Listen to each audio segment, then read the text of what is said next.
The interesting thing about this country is they talk about how we have freedom of choice. You know, we have freedom of choice. Yeah, very limited. It's an important thing, limited choice. Well, I think it's time we ask ourselves if we still know the freedoms that were intended for us by the Founding Fathers. That government at all levels must meet its obligation to provide you with the fullest possible information outside the narrowest limits of national security. We're at war with the most dangerous enemy that has ever faced mankind in his long climb from the swamp to the stars. We've got to give them a stake in creating the kind of world order that I think all of us would like to see. Regardless of their sincerity, their humanitarian motives, those who would trade our freedom for security have embarked on this downward course. Sooner or later, the people in this country are going to realize the government does not give a fuck about them. The economy is moving in a positive direction. Bullshit is everywhere. We're going to raise the debt limit. We always have.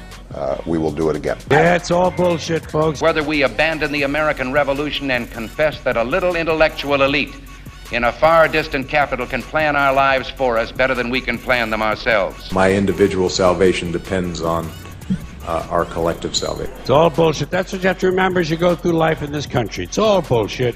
Government doesn't care about you or your children or your rights or your welfare or your safety. It simply doesn't give a fuck about you. Continue to elect these rich cocksuckers who don't give a fuck about them. And nobody seems to notice, nobody seems to care, because the owners of this country know the truth. It's called the American dream, because you have to be asleep to believe it.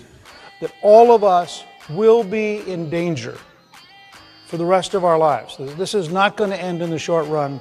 There's just enough bullshit to hold things together in this country. But you know what your freedom of choice is in America?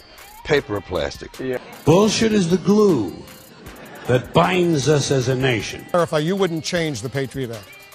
No, I would not change it. I'm not aware of any specific change it needs, and I'd look at strengthening it because I think the dangers are literally that great. And again, I spent years studying this stuff. Bullshit. We must accept a greater government activity in the affairs of the people. If we lose freedom here, there's no place to escape to. This is the last stand on earth. Man will be what he was born to be, free and independent. Bullshit story.